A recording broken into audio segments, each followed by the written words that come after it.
మాట్లాడవలసిన కోర్సులో ముఖ్యంగా ఒకటి ఏం చేయాలన్నా జగన్మోహన్ రెడ్డి గారిని ఓటు వేయలేదు కాబట్టి వేసినాం కాబట్టి ముఖ్యమంత్రి గారు అడుగుతున్నాం కాబట్టి ముఖ్యమంత్రి గారు కూడా దీని మీద మంత్రి గారు చర్చలు తెచ్చారు ఈ రోజే కాబట్టి ఈ రోజు మనం కొంచెం మీటింగ్ అయిన తర్వాత ప్రభుత్వంతో చర్చలకు వేయడానికి మేమందరం కూడా సిద్ధంగా ఉన్నాం. ప్రభుత్వం తర్వాత ఏం చెప్తారో ముఖ్యమంత్రి గారి దృష్టిలో పెట్టి కోర్ కమిటీ సభ్యులందరితో ముఖ్యమంత్రి గారు కానీ నారా లోకేష్ గారు మాట్లాడిన తర్వాత మళ్ళీ కూర్చోలేసి కార్యక్రమానికి మీకందరికీ తెలియాల్సింది. కాబట్టి ఇప్పుడు ఉన్నటువంటి సందర్భంలో ముఖ్యమంత్రి గారు సానుకూలంగానే ఉండగా 2 సార్లు కలిసినప్పుడు కూడా మంత్రి గారు కూడా కలిసినప్పుడు కూడా ఉన్నారు. కాబట్టి దయచేసి ఈ ప్రభుత్వాన్ని ఒప్పించి తప్పనిసరిగా కమిటీని వేపిస్తామని చెప్పని కూడా ఈ సందర్భంగా తెలియజేస్తున్నాం. కమిటీ కానప్పుడు తర్వాత 2వ దశలో కోర్ కమిటీ సమావేశం ఉంటుంది.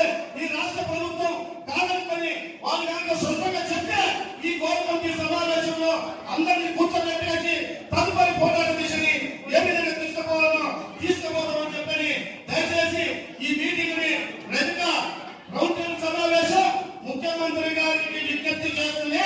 మనం ఈ సమావేశాలు నిర్వహిస్తున్నాము కాబట్టి దయచేసి అందరూ సమన్వయం పాటించేసి మీరు మాట్లాడవలసిందిగా కోరుతున్నాం. దయచేసి అందరికీ వేదిక పెద్దలకు విజ్ఞప్తి చేస్తున్నాం. ఎవరైనా మాట్లాడితే మైక్ ఇచ్చి మాట్లాడండి. మధ్యలో వచ్చి మాట్లాడుతూ అనవసరం ఆగ్రహం చేసేదానికి కాదు. ఓసీ అంటే గొప్ప కులస్తులు అంటారు, రెడ్డి కమ్మ నాయుడు అంటారు. వాళ్ళకి కూడా 10% రిజర్వేషన్ అంటే ఎకనామికలీ వీకర్ సెక్షన్ కింద వాళ్ళకి ఒక సర్టిఫికేట్ ఇచ్చి ఎప్పుడు 990 సర్టిఫికేట్ వచ్చింది వాళ్ళకి. దాని ప్రకారము మన డిఎస్సిలో మన రజక కమ్యూనిటీ అమ్మాయికి 76 మార్క్స్, రెడ్డి అమ్మాయికి 74 మార్క్స్. సో మన రజక అమ్మాయికి రాలేదు. ఎందుకో మనం పెద్ద గొప్ప జాతి కదా, 76 రాలే. ఓసీ అమ్మాయి 74 మార్క్స్ వచ్చింది. కారణం ఏమంటే వీకర్ సెక్షన్ సర్టిఫికేట్ కింద ఆమె జాబ్ వచ్చింది. సో ఇలా దేనికి రెంటిని చెడ్డ రేవగా రాజకీయ పార్టీలు ప్రచారం చేస్తున్నారు, మనం ప్రచారం చేస్తున్నాం. రాజకీయ పార్టీలు కూడా మనమే ప్రచారం చేసేవారు. ఈ రోజు మన సమావేశంలో ఈ సభని గురించి చూసా రేపు భయపడే కార్యక్రమాలు అందరూ కూడా ఆ గవర్నమెంట్ సమావేశంలో ప్రతి ఒక్కరు రాష్ట్రానికి వస్తారని కోరుకుంటున్నాను. నాకు అవకాశం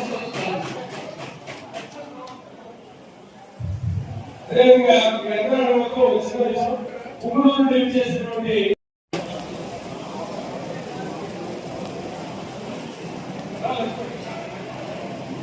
మీకు ఈ వయసు 23 సంవత్సరాలు, 28 సంవత్సరాలు, 28 సంవత్సరాల వయసు ఈ జాతి కోసం 60 సంవత్సరాలు పనిచేస్తున్న వ్యక్తి లక్ష్మయ్య కొనుగోలు. ఈయనతో కలిసి ఈ జిల్లాలో పనిచేసే అదృష్టం మాకు దగ్గర ఈ 29 సంవత్సరాల వయసులో కూడా ఈ జాతి బాగుండాలి, ఈ జాతికి ప్రయోజనం చేకూరాలని కోరుకునేటువంటి ఏమి మనమందరూ కూడా ఆదర్శంగా తీసుకోవడంలో ఈ వేదిక క్రియాశీల పాత్ర పోషించడంలో ఈరోజు కూడా శ్రీరాములు గారు సీనియర్ నాయకులు కొనుగోలు 2 నిమిషాలు మాట్లాడుతూ గారిని చాలా చక్కటి సలహాలు సూచనలు అందులో మీ ఆవేదనని కోరుతున్నాం. అదేవిధంగా కోర్ కమిటీ సభ్యులు పెద్దలు నాగమల్లేశ్వరరావు గారి మాట్లాడాల్సిన కోరుతున్నాం.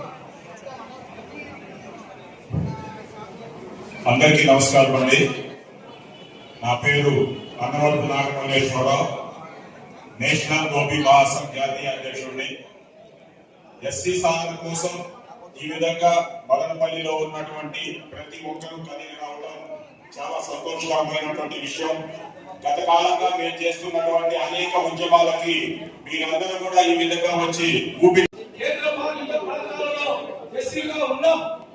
మరి దక్షిణాది రాష్ట్రాలలో కొంతమంది పెద్దలు ముఖ్యమంత్రులు మనల్ని బీసీలుగా చేర్చడం జరిగింది.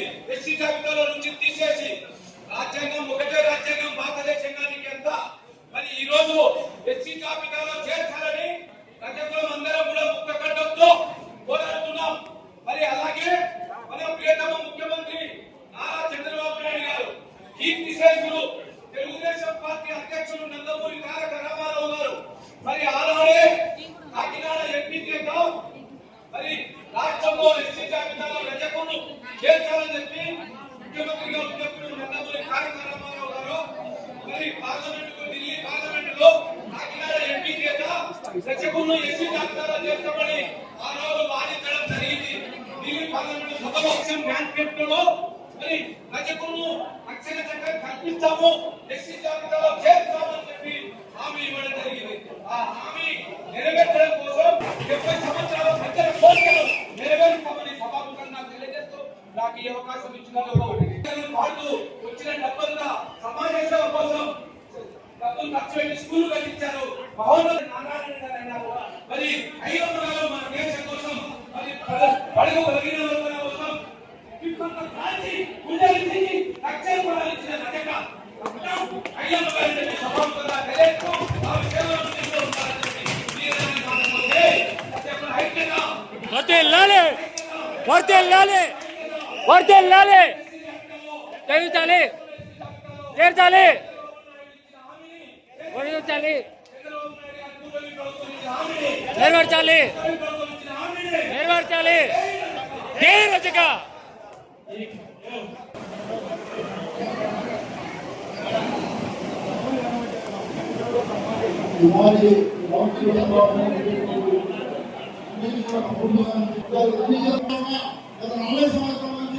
ఈ రాష్ట్రంలో ప్రజలు ఎస్సీల జాబితాలో చేర్చాలని మొట్టమొదటిగా ఉద్యమం స్టార్ట్ చేసి పెడితే మరి ఈ దేశంలో 5 మంది ప్రధానమంత్రులు 30 సంవత్సరాలుగా ముఖ్యమంత్రులు కలిసి ఎస్సీ జాబితాలో చేర్చాలని వ్యక్తి జాతీయ తీసుకున్న డాక్టర్ వెంకయ్య గారు ఆ తర్వాత ఆంధ్రప్రదేశ్ రాష్ట్ర శాసనంలో తీర్మానం చేసి పంపాలని చెప్పారు. కాబట్టి ఆ విషయంలో ఇప్పుడు ఈ ప్రభుత్వం ప్రజలు రాష్ట్రం